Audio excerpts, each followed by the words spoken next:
husband John and I bought this piece of property, which is 10 acres, in the fall of 2005. The house was built in the 1890s, and this piece of property has been farmed continuously since the 1890s. There's been plums, there's been pears, there's been sheep, cattle, and now it's a citrus orchard, and mainly Awari Satsuma mandarins, because they grow really well here in Placer County. I grew up in the middle of an orange orchard in Ojai, and I knew how beautiful it was.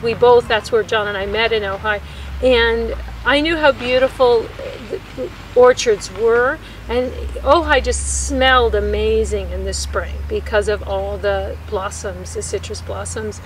And I knew Placer County was really good. Their mandarins were wonderful, but all the orchards were kind of tucked away. So our image was to create an orchard that people could see and could walk in and could enjoy and just sort of feel it.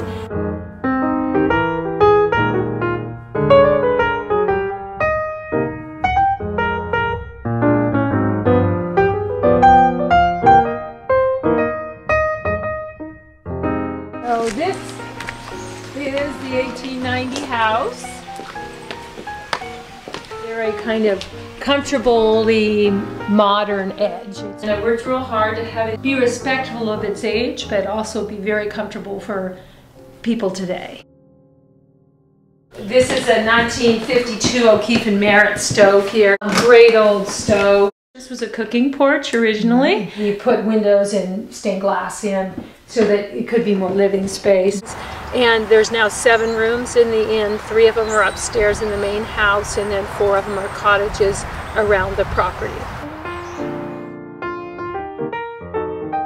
So we used all antiques in all the rooms, except for, of course, the beds and, couches and stuff like that.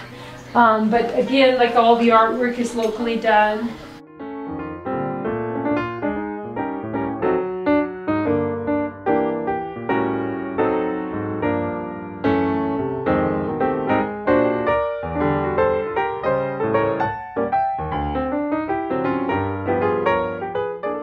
Annie, our innkeeper, she plants this area and uses the vegetables here for cook breakfast for the guests. And all over the property, scattered over the property, are different kinds of fruit trees, from the pomegranate that we saw to persimmons. They're just everywhere. So we try to stay on top of getting the fruit picked and in and utilized in the bed and breakfast. So everybody's favorites are the Gypsy Chicks. We serve the eggs for breakfast. And this is the coolest. Hello, girls. Oh yes, she's sitting on some eggs right there. Oh, it's okay.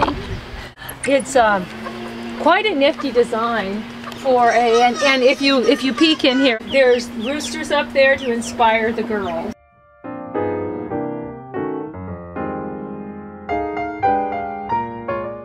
After the house was fixed up, then we went on to renovate the barn, and we honestly knocked half the barn down, kept half of it that was good enough, and then added on to it. So we have all kinds of special events, parties, and but particularly weddings. We have a full commercial kitchen. Very roomy. Caterers love it. Boy, it smells good in here. Most often, people, when they host a big event here, they rent all the rooms, and it works out lovely because then they can just basically have this whole side of the property as theirs for their special day. And it keeps it very private. In fact, we put up privacy signs, and so it's just for them.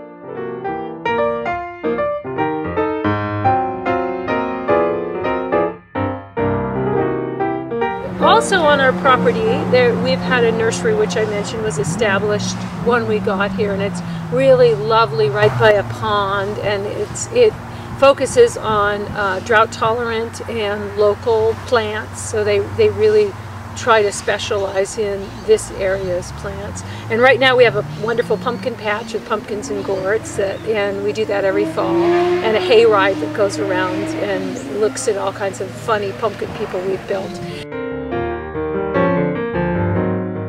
And there's also a cafe down there that is part of our property as well, and they use a lot of locally grown produce. The owner of the cafe is starting to do some farm-to-table dinners, and the first will be held, which I believe is a private event, the very first one, but there will be others that will be advertised to the general public in the future.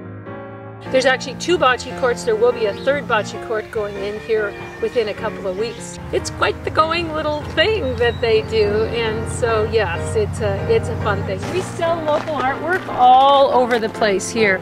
All the art in the inn is locally produced, just about, and also in the coffee shop they have a rotating show of locally produced artwork. And the metal sculpture is definitely a local artist using reused materials mostly. We try to have, you know, something for everybody around here, and the last building that we will be putting on the property is a local winery, Casque Wines, which is Clodalock is a subdivision just up around the corner here, and it's a kind of a European style community that has lots of grapes right in among the houses, and so all those grapes are utilized for Casque wine. They do French style wines, and so it will be opening in early December.